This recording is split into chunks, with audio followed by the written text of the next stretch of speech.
안녕하세요. 집값이 끝없는 추락이라고 얘기하는데 실상은 뭐냐? 문재인 정부 때 3배 오르고 지금 최근에 들어가지고 30% 내린 겁니다. 3배 오르고 30% 내렸다. 무슨 얘기입니까? 3억쯤 하던 집값이 10억이 넘었어요. 그러다가 지금 현재 어떻게 됐다? 한 9억쯤, 8억 한 중반쯤 요 정도밖에 안 내려갔다라는 겁니다. 이게 현실인 거죠. 아니 무슨 비강남권 강북권의 저기 위에 끝자락에 노도강이 10억 12억이 말이 되냐라는 거죠. 실제로는 2억 5천 3억 3억 5천 이 정도가 적당한 가격이겠다라는 겁니다. 근데 그게 지금 12억이던 게 9억 5천 됐다 그러고 9억 8천 됐다 그러니까 큰일 난 것처럼 얘기하는데 실제로 그렇지 않다라는 겁니다. 제 지인은 노도강에 정말 작은 평수의 아파트 가격이 한 3, 4천 했어요. 근데 그게 무려 10배가 넘게 올랐어요. 4억, 5억 이렇게 찍었단 말이에요. 근데 말이 되냐고요. 지금은요. 4억, 5억 하던 게 한 3억 5천 됐답니다. 여전히 높은 가격을 유지하고 있다는 겁니다. 내렸다라고 얘기하지만 하나도 내리지 않았다라고 생각이 들 정도인 거죠. 문재인 정부 때 도대체 무슨 일이 있었던 걸까요? 가짜 언론 사기꾼들, 부동산 건설사 시행사 앞잡이들, 유튜버들, 그리고 이번에 크게 몇 억씩 챙기겠다라고 욕심부렸던 영끌족들, 온갖 사람들이 다 뛰어들어가지고 아수라장, 개판, 사기판, 조작판을 만들었죠. 거기에 정부는 정부대로 문재인 정부 시절에 집을 사지 말라고 그들의 정권 말기에는 얘기했지만 한참 전성기 때 한참 권력에 정점에 있을 때 무슨 짓을 했습니까?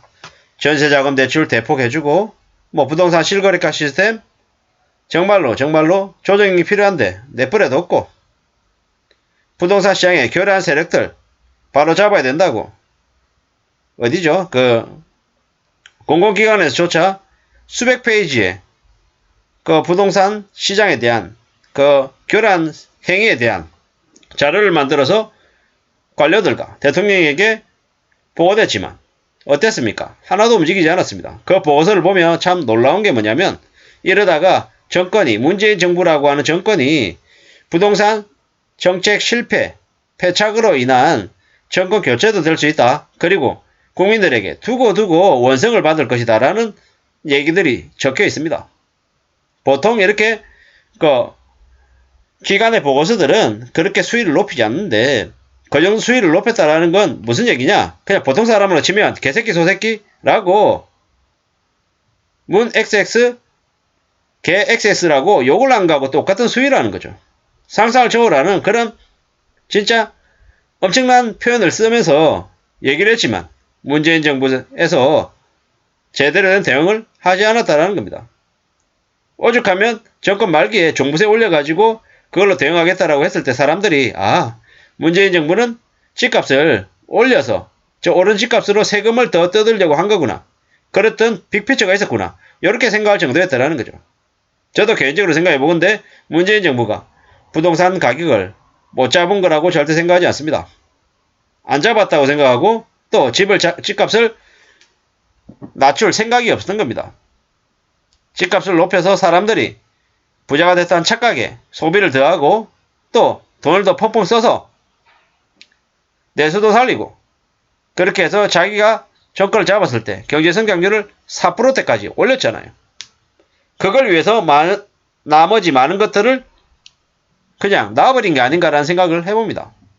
그랬던 덕분에 지금 윤석열 정부 시기에 부동산 정책을 좀 내놔서 부동산 경기를 살리고 싶지만 너무 꼭지점에 문재인 정부로부터 물러받았기 때문에 속수무책이죠. 기억하시죠? 노무현 정부 때 집값이 많이 올라서 이명박 정부 시절에 아무리 집값을 높이려고 온갖 정책을 내놔도 집값이 안 올라갔잖아요. 대려 내려갔죠. 마찬가지입니다. 지금도 딱 그때와 비슷한 시기 같습니다. 희한하게 보니까는 그때 무슨 일이 있었습니까? 리만 사태가 터졌죠. 그리고 2012년 하우스포라고 불리는 이들이 대거 생겨서 사회 문제가 됐죠. 지금은요. 2012년에 영끌한 이들 얘기가 있습니다.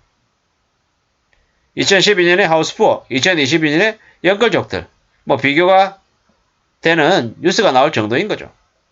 집값이 끝을 모르는 추락이라고 얘기하는데 실제로는 끝없는 추락이 이제 시작된 거고 끝은 분명히 있을 겁니다. 끝이 없을 수는 없답니다. 집값도 영원히 오를 것 같지만 그러지 못하고 정점을 찍고 내려오듯이 집값도 내려가는 건 무한정 내려갈 것 같지만 어느 시점이 되면 집값은 또 바닥을 찍고 또 다시 올라가는 시점도 올 거다라는 겁니다. 하지만 확실한 건 금방이 아니라 최소 몇 년이 걸린다라는 겁니다. 그 몇 년이 걸리는 동안 많은 사람들이 비명을 지르고 경악하고 쇼크를 느끼게 거다라는 겁니다. 많이 우려스러운 일들이 점점 더 벌어질 겁니다. 지금 강북권의 아파트 가격 평균 매매가가 9억 9,500이랍니다. 9억 9,500. 여전히 비싸다라는 거죠. 25평인 아파트 가격, 강서구 관악구의 아파트가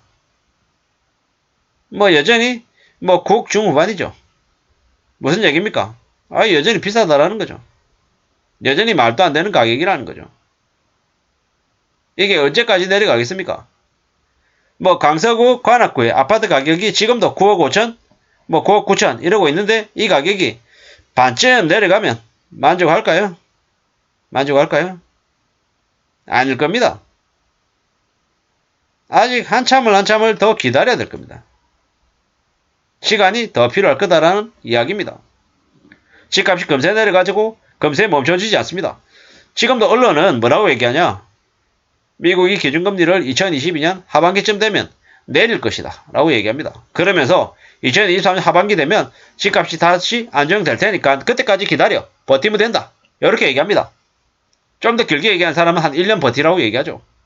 근데 연끌족들이 1년 버티면 상황이 나아질까요? 절대로 나아지지 않습니다.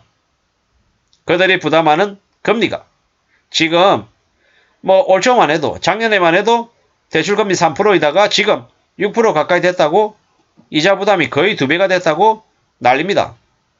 내년 되면요. 내년 이맘때 되면 어떻게 될까요? 10%, 12%, 14% 부담할 겁니다.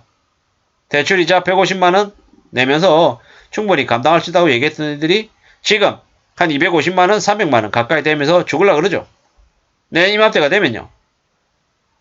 400만원, 500만원, 600만원 은행에 갖다 줘야 되는 일이 벌어질 겁니다. 그렇게 되면 집값은요. 지금 10억이다, 9억 5천이다라고 얘기하는 집값이 4억 5천이 되고 5억이 되는 일이 거짓말일까요? 아니면 가능한 얘기일까요? 아무쪼록 그때가 되면 우리가 알 수 있을 것 같습니다.